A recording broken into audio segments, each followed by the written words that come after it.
ปอเอาเลยสิพากันไปทางใดอันนี้เอ้าสบายดีเบาลิบอบอดเอาเลยต้องนำตัวไปด้วนเดี๋ยวนี้ฮะนำตัวไปด้วนไปให้ตำรวจบ่อันนี้ เอาไอ้นี่ไปให้เวียดนี่คนน้อยปอขึ้นรถงามมะลีบาทนี่เนาะบอสไปล่างรถมาบ่มันนี่คืองามคนล่างเลยคนล่างเลยเอาเดี๋ยวคอยนำตัวเพิ่นไปก็เด้องามมือนี่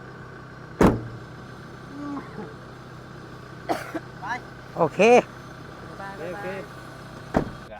เอาแก้ตัวทางถอดทางเทิงของอีกแต่เพิ่นก็ได้เพิ่มให้อีก 2,000 พี่น้องเนาะเป็น 4,000 บาท 4,000 เด้อนี่เด้ออันนี้คือดูเงินสิทายฮู้มัน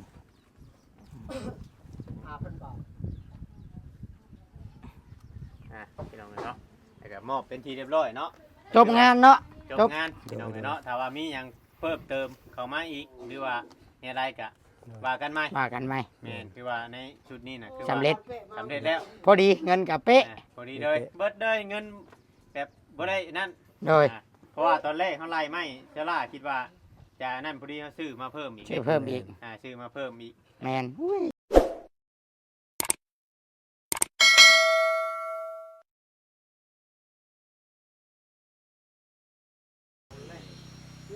ปอเอาเลยสิพากันไปทางใดอันนี้เอ้าสบายดีเบาลิบอบอดเอาเลยต้องนำตัวไปด้วนเดี๋ยวนี้ฮะนำตัวไปด้วนไปให้ตำรวจบ่อันนี้ เอาไอ้นี่ไปให้เวียดนี่คนน้อยปอขึ้นรถงามมะลีบาทนี่เนาะบอสไปล่างรถมาบ่มันนี่คืองามคนล่างเลยคนล่างเลยเอาเดี๋ยวคอยนำตัวเพิ่นไปก็เด้องามมือนี่ไปโอเค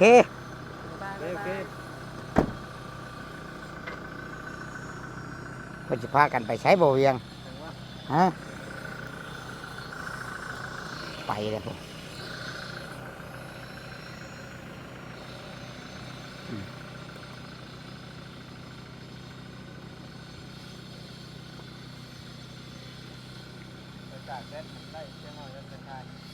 พี่น้องเอ๋ยเนาะแบตสิเบิร์ดแล้วบ่พี่น้องก่อนอื่นเบิร์ดกราบทักทายสบายดีทุกคนเลยสบายดีแล้วก็สวัสดีเบิร์ดทุกคนบ่ว่าสิอยู่ฝั่งไทยฝั่งลาวและอยู่ต่างประเทศพบพ่อกับตุสิทธิ์ ปันสุขพี่น้องเอ๋ยเนาะพี่น้องคลิปนี้ก็ถือว่าลุงแก้วเราเฮ็ดหน้าที่เวียกงานเราถือว่าสำเร็จเสร็จสิ้นเนาะเกือบว่า100%แล้วพี่น้องเอ๋ยบัดนี้นี่ทางตุสิทธิ์กับตุเวียงกับพากันออกมานั่งพักผ่อนเนาะจังหน่อยสิกระจายเงินค่าทางเพิ่นเนาะเรือค่าแห้งเพิ่นพี่น้องเลย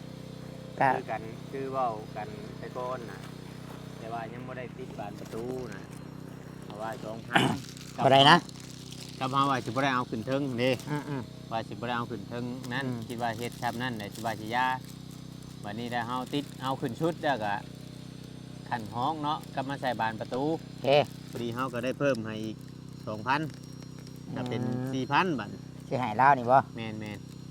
เป็น 4,000 บาทพี่น้องเนาะ FC หลายคนเพิ่นก็คอมเมนต์กันเข้ามาคืออันจ้างถูกแท้บ่เวียงเอ้ยว่าเนาะอันนี้ก็เฮาก็ตอนแรกๆก็เฮาก็ต่างหาเหือหาแห้งแหละต่างคอได้พี่น้องเนาะก็อยากให้เพิ่นเฮ็ดแล้วก็มีเวียกเฮ็ดร่วมกันโดยเป็นงานร่วมกันตัวใดอันนั้นก็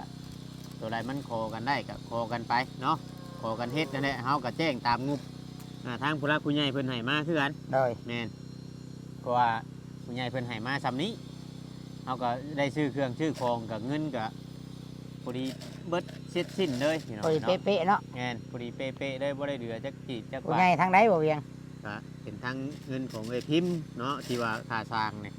เงินของเอ้ยจูดี้นี่อันชื่อผาไม้เชรังชลายนะโดยแม่นสมทบกันเนี่ยมีแต่เอ้ยจูดี้กับเอ้ยพิมพ์น่ะอันส่วนของอันนี่เนาะของป้าประเสริฐนี่แม่นแบบนี้แหละพี่น้องเอ้ยมีแต่ว่าเดี๋ยวอันเพิ่นปิดจักเนาะเพิ่นปิดจักเดี๋ยวจักหน่อยนี่เฮาจังสิทายเนาะเพิ่นปาดอันนี้แล้วก่อนเนาะแม่นเพิ่นปาดนี่แล้วก่อนมาเอากล้องมาไว้พี่ก่อน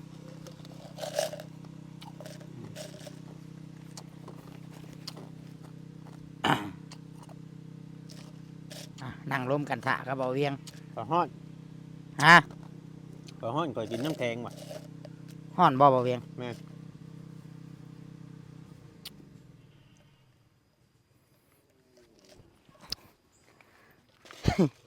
ก็จะให้ FC เห็นอันบอลข่อยตั้งกล้องเนาะ อืมมันต้องให้ ฮะอืมตั้งอยู่หันก็ได้เด้เพิ่นหมอดจักเลยถือว่าเป็นทางเอ้ยพิมพ์กับเอ้ยจูลี่มอบงานให้เบาเวียงพี่น้องเอ้ยเนาะเบิ่งน้ำกันหั่นแหละพี่น้องเอ้ยก็ขอบมกขอบใจชำเฮือนเนาะเบาเวียงเฮาแนมไปเนาะ แม่น ชำเฮือนใหม่ครับ ๆทำเพื่อน อืม เพื่อปรับเปลี่ยนใหม่โอ้เบิดหลายเติบเลยเดี๋ยวเข้า2 ช่องหมื่นบ่ แม่น รวมถึงค่าสร้างเนาะ แม่น ช่องปลายไปจักในอยู่ในกินอีกเด้บ่เวียง ๆเนาะ คันว่าไล่กระคักนะช่องปลายในอยู่ในกินแล้วก็ค่าน้ำมันลดอีกเราก็ให้น้ำมันลดเฮาเท่าไหร่บ่แม่น2เทื่อบ่ แม่น อืม 2ปลายเนาะ 20,000ปลาย ถือว่านั่นเติบอยู่พี่น้องเนาะ แม่น ถ้าว่าผู้บ่มีก็คือว่าเอาแนะอันผลศาสตร์ผลหยังก็เอาพระตอกพระตังขังเอาแนะนี่ก็คือว่าเรียบร้อยพี่น้องกันบ้านเราแต่ให้เพิ่นนะก่อนให้เพิ่นติดตัวนั้นแล้วแล้วจังเข้าไปถ่าย แม่น ไปถ่ายเพื่องานเวียกงานเขาแล้วแล้วเขาก็จะได้เดินทางกลับ ทางอันล่มกันมาได้พี่น้องเช้านี่กับบ่เวียงล่มกันมานำทาง ปรึกษากันเฮ็ดจะได้เลยวะกับอันยอดวิวเฮามันก็บ่อันนั้นเนาะมันก็อุกกันแหละพี่น้องก็อุกอยู่แต่ก็แบบว่าเฮาบ่ได้คิดหยังอีหลายดอกคิดว่าเอาบุญเฮ็ดบุญซอยคำละอยากให้คำละมีที่พักอาศัยมีเฮือนมีชานอยากเฮ็ดให้สำเร็จเนาะบ่เวียงเนาะ แม่น คือก็ยังดีนะหนึงยังดีว่าน้ำมันลดลงเด้นี่นะ ทำคือน้ำมันแพงคือตะกี้พอแห้งเนาะ บายนักพี่น้องไอ้คันน้ำมันลดแพงคือตอนตะกี้นะคือเมื่อวานนี่นะจกเงินตัวเองพี่น้องเนาะก็แบบนี้แหละคันว่าบางทีงานเฮามันบ่ได้เดินหรือว่าเฮาวิวเฮาก็บ่ดีและเฮามาแบบซี่กับบางทีเฮาก็ได้เฮาต้องซื้อใส่เองพี่น้องเอ้ยน้ำมันลดเบิดอยู่ล้านหาบ่ได้ใส่วานนี่ ล้านหาเต็มทางเว้ากันกับบ่เวียงเช้านี่โอ้เพื่อนเฮ็ดจะได้เบิดทางนี่ขี่รถจักรบ่ได้สิไปต่อ เว้ากันทางบ่เวียงว่ามันสินั่นบ่เคยทางกันยากซ้ำช่วงนี้ขี่รถจักรอันตรายได้ว่ะฝนก็ตกบัดนี้บัดมื้อใดฝนตกหันติเนาะ แม่น เฮามาน่ะมันแข่งฝ เมื่ น อไร แข่งห อั ยั น ง ฝนตกนะก็สิย่างได้พี่น้องเนาะทำฝนบ่ตกนะแค่นี้ขี่รถจักรก็ได้ข้าวมาอีกเดือนหน้านี่คือว่าได้กินได้นี่ มายัง เจ้าเคยกินบ่ หมากยัง หมากนี่นี่หมากเข่งนี่ หมากอันนี้บ่ เออ เคยอยู่แล้วต้มเอานะบ่ แม่น อืม บ่โจยหากะมา กับ พอเพะ กับพ่อแพทย์ก็เลยล้มกันพี่น้องกับบ่เวียงว่าอันชั้นกะซอยกันถูไทยไป ใส่เทื่อหนึ่ง400,000นี่สิกุ้ม2 มื้อ400,000สิกุ้ม2 มื้อก็คือว่าเฮาบ่ได้ไปใส่ได้มานี่แหละครับเนาะ แม่น ปอตะงานมาใส่เด้นี่พี่น้อง ใช้สติงนะสติงยำร้อยว่าโทรสั่งเลย ฮะ เจ้าสบายดี ว้าวไปซื้อเลย เอาว่าโทรสั่งเนี่ยเนาะตัวชิด แม่นคอยว่าสิเอาเงินให้อยู่ซื้อมามันยังมีฮอดเชือกอันนี้มีฮอดเชือก โยังบ่ได้มาเนาะ บรีว่า ไปจะเป้เด้เสือก จิกแม่เนาะ ได้ไปคืนเขา เรียบร้อยบานนี้เนาะ เอาไปขึ้นผู้ใดบัดนี้จ้ะ คืนบอกคำลา เจ้าเอารถมาให้บาวอดหาม ขึ้นรถอีกบ่ มันยังคือห้ามรถขึ้นว่านี่เป็นได้อัน เพิ่งทางเดียวอยู่ขี่แล้วกันเลย ก็เลยประหยัดน้ำมันอีก แม่น มัดเอารถคันนี้มัดขึ้นเลย มันขึ้นเลย แม่น อืมขอยละว่ารถเจ้าเพเจ้าหยังบ่แม่นเนาะงั้นว่ารถบ่จอยเพหรือว่าบอสมอบรถให้อันชื่อรถใหม่ให้อันนั้นบ่พากันมาหาแต่หาสาวอันนั้นบ่สบาย แม่น พี่น้อง มาแต่หาสบาย จะได้เฮา เมื่อ เอาไปถ่ายบ่ ขับไปบ่ ไปถ่ายก็ไป ไปเช้าบ่เวง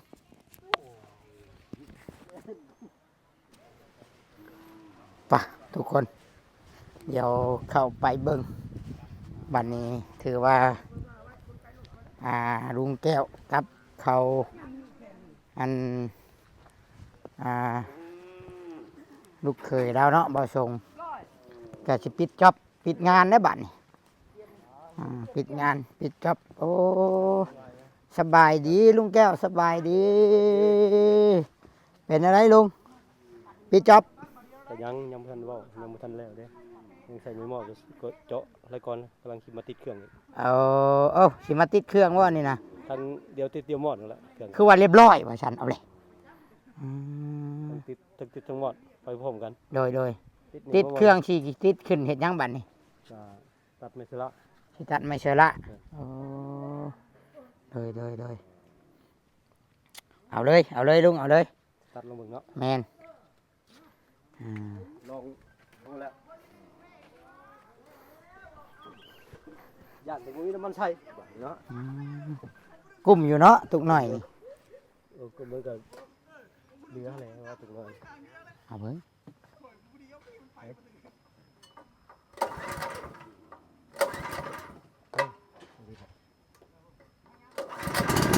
น่ะ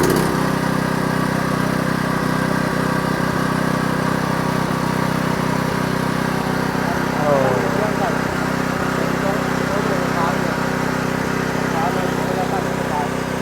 ต้องเฮ็ดไม้ค้ำขามันเนาะไม่ค้ำขามัน เพราะว่ามันสั้นเด็กมันอยากดังแน่พี่น้อง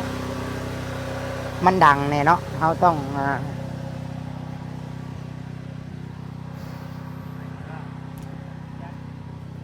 มาขับมาในพี่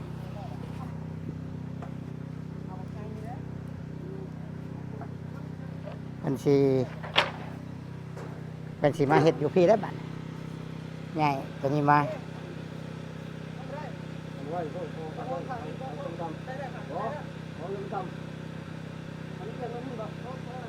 ยัดเข้าดีๆขันสีห้องเบื้องนี่ก็ได้เบื้องเล่าวนี่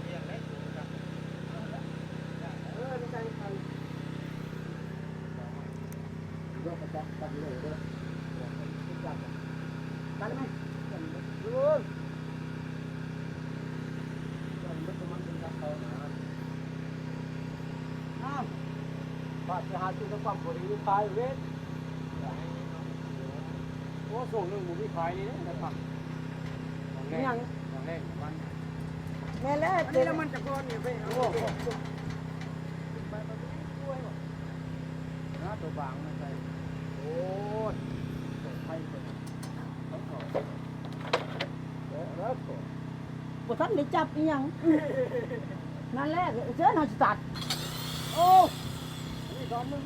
ห่วยระวังมันปาดตีนได้เนาะ ใกล้สิแล้วบ่ได้ให้สิลองคลองอยู่ยอม ไปเปิดเครื่องก็อีกก็เป็นโอ้ย อยากไปเฮ็ดใช่ไปไปสิเบิ่งส่งไปตู้ไป บ่ขาดดิ ขาดคือเก่า โอ้เลย ส่งขาดคือเก่าสายตู้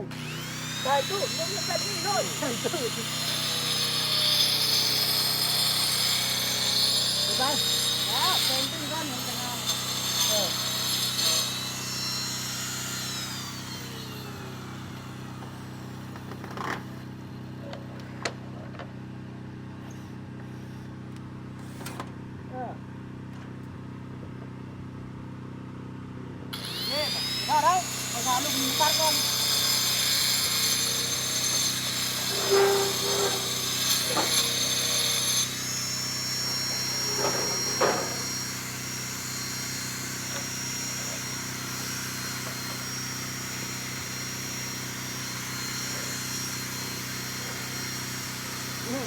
เจ้าลงอันที่วัวพระเท่าเพิ่นเจ้าช่วยเลย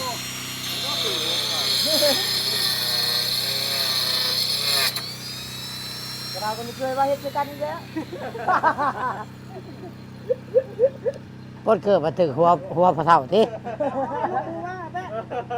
มีความ ลูกหมูบ่ได้แม่แหละมีความในใจบ่ ที่เองขึ้นไปแต่แม่เฮ็ดเนี่ยจนบ่ดูมาลูกหมูบ่ได้เจ้าขึ้นมาขึ้นเคยขึ้นอยู่นี่แล้วบ่ดูดมาสกันเนี่ยพอแห้งแล้วไหลแล้ว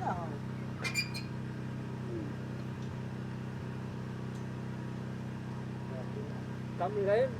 แอบคือมือจะ โอ้ย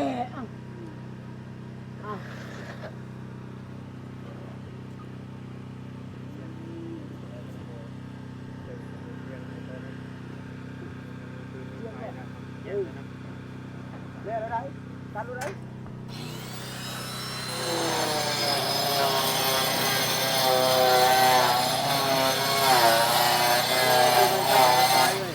อันนี้ปลาตัดน้ำเลี้ยงขาดเนาะ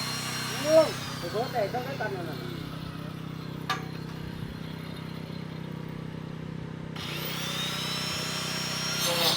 เราเคยมาหาเหยียดเนี่ยหาเคยดิ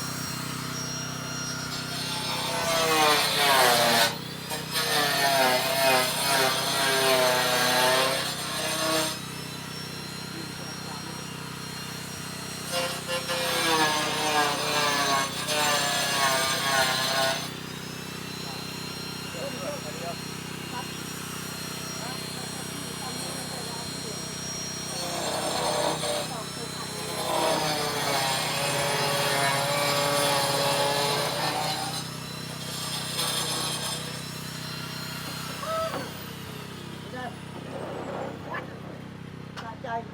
บริการดีแล้วคนตาดีดีกว่าดำน้ำหรอวะไม่ได้ดีเลยเท่ได้แล้วแง่ว่าแง่แน่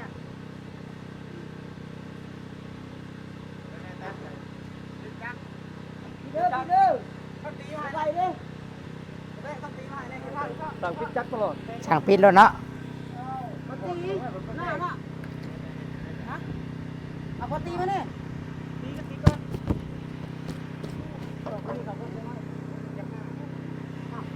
โอ้โดย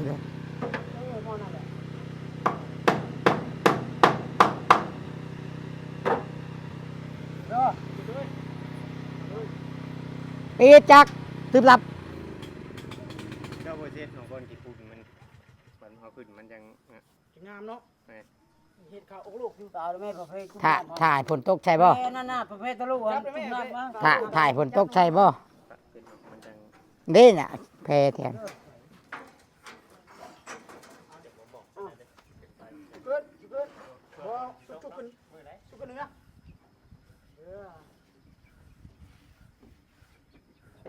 คือดีขันเจ้า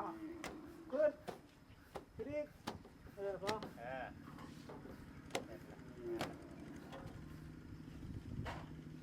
เตรียมบ่ทางลุมมาเบิ่งเนาะ เรียบร้อย ได้แล้วบ่ เราไปเคยมาเหยียดยังไงหักไหน แห้งคิวพอหลวงก็บริหนักกว่านั้น กำลังไปเหยียบมันส่วนลูกงูคือว่าได้หมดนั่นแหละเนาะหมดจักเนาะคือว่าไปเหยียบจนไม่ใช่น้องกันไป ข้าวเลยเนาะ เย็นจ้วยเลยนะทำดิบนะ นั่งหลังได้ซะแช่ไว้ไว้บัดนี่ บันลังกระเทไปไหว้แล้วบัด เอายังลูกแม่รัดมีเมื่อหาไปโจทย์เราไปตัดหญ้าปานปลาแล้วปลา โอ้โห ก็เป็นบ่โอ้ดีแล้วเลยจอดเล็กได้บ่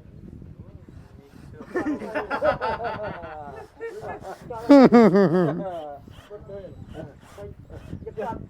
อดปิดซ้ายดิ คอยอันนี้แถวๆนั้นเราโฆษณาจอดดูจอดยังได้เวิร์ดเราอ่ะ มาทาจอดเล็กขาดู ก่อนตัดเล็กขับรถอ่ะจอดว่ะก่อนตั้งค่ายหาลาดโอ้เราเดี๋ยวนี้บ่ได้แล้วเราเดี๋ยวนี้ มันบ่เข้า บ่ส่งค่อยเจ้ามาคอยเฮ็ดให้เบิ่งว่ะคอยเสียบตู้เสื่อมเฮ็ด เคาะก็ไม่ออกว่ะ อืม ได้ วิชาก่อยจอได้ก่อนจะได้ยังเล็กกว่าก่อยเจ้าอะเราดูเตกดูยังจอได้เวทเราอะตัดเล็กขาดพุ่นเอ้าจอแล้วเว้ยตัวนี้วะ จอดบ่ได้ดิ โอ้ยยอมเราเจ้าไม่ได้อะ มันคนละจอด ก่อยจอได้เบิ่งว่ะว่าก่อยจอยจะเบิ่งว่ะ อืม จับได้ฮัก ดุกปักเนี่ยไอ้โง่คือมาให้เป้าว่าซื้อ ไปดูปัก คำหลานะ ก็บ่บอกกันเนาะ โอ้ยอยากตีกันกับเฮาผู้วานนี่มนต์เพิ่นน่ะ อยากลองของ ง่วยนั่งนํกัน3คนบอกกูสิทุบมึงตายมึงทุบไผเด้อนี่คำด่าว่ะเพิ่นจมคาถาเพิ่นนะ บอกคาถา มันฮอดท่อนหยังก็อ๋อ มันขาดเลย บ่ยังฮอดท่อนหยังท่อนอัน จังว่าได้ข่อยบ่ชื่อ เจ้าก็ยังบ่จื้อ ยังบ่ได้มุนข่อย ออกกันทีเอาไรเอาเลย เช่ารถบ่โอ้ กล้ามากินเห็ดเอามากินบ่ทุกวัน กินเลยนะ มันจะกินได้ผิดมีดูผิดผิดมันก็ยักษ์ถนน ขึ้น นี่ผิด มีเพิ่นก็เก็บมา เอาขึ้นในมือน่ะ นั่นแหละขึ้นขึ้น เอาขึ้น โอ้ได้บ่พูดสว่าง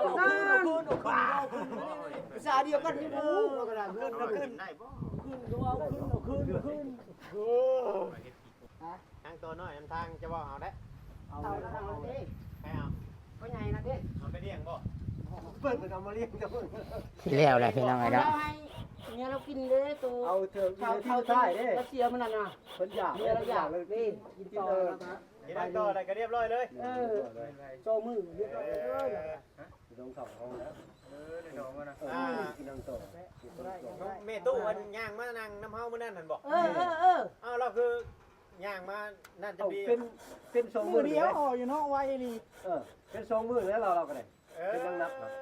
เป็นปอดนี่มันจะ เราเสียแล้วบ่น่ะ เสียอะไรไหม อันเรามานั่งอันใด แน่ เน้น เท่าอันเราย่างมานั่งนั่นเด้มือนั่นเด้ ผู้หญิงได้ผู้หญิงได้ คนละคนตู้ บ่แม่นบ่เท่าผู้ชายน่ะ บ่บ่ เออ คอยมาตอนคอยมาเพื่อนพอไปส่งมือเต็มบิดนั่น อื เรา ม มานั่งเด่นเนาะ เราบ่เห็น เรามานั่งเด่นน้ำมาคอยคิดว่าคนละคนไหนคนนั้นเนาะ คนนั่นเลย เออ นี่ก็อ่าน เมย์เท่าคนเลย ตัวนี้มันยิบเข่า เคยเลย ปาดออกบาดนี่ หมอนี่เข่าเนาะคือสิฮักตัวนี้โอ้ยโง่ขอกระยานกันใครไปขึ้นแล้ว ปาดเด้อ เหลือบ่ โอ้มันเหลือ เหลือบ่ โอ้จับตันเหลือ ยาวบ่ ยาวว่ามันเหลือ ตัวนั้นมันบ่นั้น เนี่ยออกไปได้สูง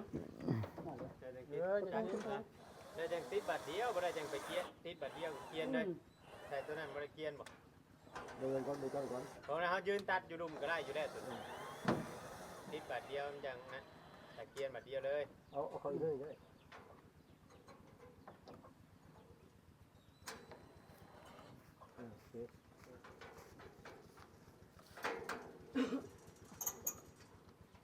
เดือนยาวโคตร โอ้มีเด็กแต่วันนี้เนาะอีกจัก2-3มื้อแห้งคักเนาะ คือมืดแท้ซะทางน่ะ ตกได้แดดตกได้ อันน่ะ เด็กแบบนี้บ่ คือมืดแท้ซะอันน่ะ เออสิ กระเทิงกระเขก มันเปลี่ยนทิศทางเนาะ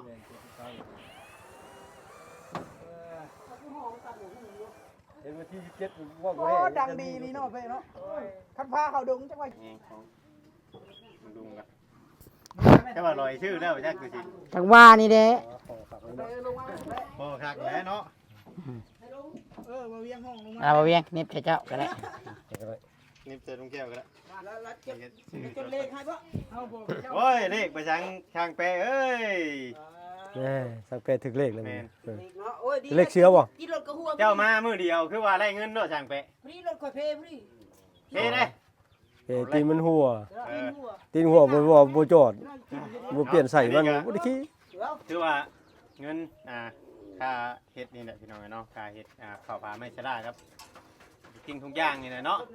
น้ำของมัน บานประตูวงกบ เพื่อนของ มาอีไว้ เพื่อนก็ว่าแม่นเถียงหน้าก็ว่าแม่นพี่น้องของป้าซื้อให้ทางเอยพิมพ์กับเอยจูดี้เพิ่นให้ทางมาเวียงเป็นสะพานบุญเนาะกับตูชิดนี่แหละพี่น้องเนาะแล้วก็มาเบิ่งเบียร์เบิ่งงานอยู่นี่ตอนแรกก็ว่า จากคนห้อง 2,000เนาะวันนี้แหละเฮาติดบ้านประตูแล้วก็เฮาแก้ตัวทางถอกทางเทิงของอีกเพิ่นก็ได้เพิ่มให้อีก 2,000พี่น้องเนาะเป็น 4,000 บาทเนาะ 4,000เด้อนี่เด้อ เจ็บแล้ว อันนี้คือดูเงินสิถ่ายรูปให้ 5,000 บาท พี่น้องเนาะแล้วก็มอบเป็นทีเรียบร้อยเนาะ จบงานเนาะ จบงานพี่น้องเนาะถ้าว่ามีหยังเพิ่มเติมเข้ามาอีกหรือว่าอะไรก็ว่ากันใหม่ ว่ากันไหม แม่นคือว่าในชุดนี้น่ะคือว่า สำเร็จ สำเร็จแล้ว พอดีเงินกับเป๊ะ พอดีเลยเบิดเลยเงินแบบบ่ได้นั่น โดย เพราะว่าตอนแรกเขาไล่ไม่เจล่าคิดว่าจะนั่นพอดีเขาซื้อมาเพิ่มอีก ชื่อเพิ่มอีก ซื้อมาเพิ่มอีก แมนอุ้ยข่อยดอกทองว่าสิเดืออยู่นะ หยอกเด้อหยอกเด้อพี่น้อง บ่ เด้ ได้ อ เรือยังเด้อสั่ง อ่า พอได้เลยจุคนไทยเนาะ พอดีเป๊ะเลยแต่ว่าประมาณนี้ เอาบ่เอ็มร้อยพูดก่อนเอาเอ็มร้อยพูดก่อนซะ มันบ่มีห้านได้แถวนี้ มันบ่มีห้านได้ลุงเอ้ย อ่า คุณเจ้าออกไปกินอยู่ฮัตตัดผม อยู่นอกก็ได้ มื้อหน้าก็ได้เนาะ แม่นมื้อหน้าก็ได้ จังว่ากัน มื้อหน้าก็ได้วัน ห ห นา น้า ยิบ ก็ได้ จิบผมกันอยู่เนาะ โดยมีหยังลุงแก้วผากถึงเอ้ยจุลี่กับเอ้ยพิมพ์ดูอ่า มีแต่จะขอขอบคุณใจที่พิมพ์จูลี่ให้กำลังใจทีมงานของสางแก้ว มาในวันนี้ก็ขอให้อยู่ดีมีแห่งความเจ็บจะได้ความไข่บ่มีปรารถนาสิ่งใดขอให้ได้ดังความมุ่งปรารถนาเด้อเอ็ดว่าเงินคำแก้วให้อะไรมากขึ้นน้ำแกงเด้อเด้อจะได้บกคันแห่งคือน้ำในทะเลเห็นตะทานไปแล้วมวยสุนเทียเปล่าเงินบาทก็ให้ไรมาเงินดอลลาร์ก็ให้ไรเข่าในกระเป๋าจะอ่างไปฝากข้างคีแต่แสนหมื่นล้านแท้แล้วให้ห่างมีเด้อสาธุ ถูก โอเคได้ซะเด้อ โอเคได้ เดินทางกลับเนาะ โดย ยังเหลือแต่ติดทางกลางมันนี่ชื่อเนาะ ข้าวเดียวนะยิง3 บาทก็แล้ว ดีให้กำลังใจจากจักใหม่เนี่ยกับนั่น โดย ลองเบิ่งเนาะลองเบิ่งนั่นคือว่า เรือได้น้ำมันเราชื่อมาตุกน้อยนะเรืออีก เหลือแล้ว ยังหลายเติบ มันบ่เปลืองปานใดเขาบอกอยู่ ครึ่งไปซ่อม ห่าน บ่เปลืองปานใดเด้ เดี๋ยวติดบดก็ยังบ่บดเดี๋ยว ถือว่าแล้วเนาะบ่เวียงเนาะ แล้ว มาเงินบัดนท้ายคลิปแล้ว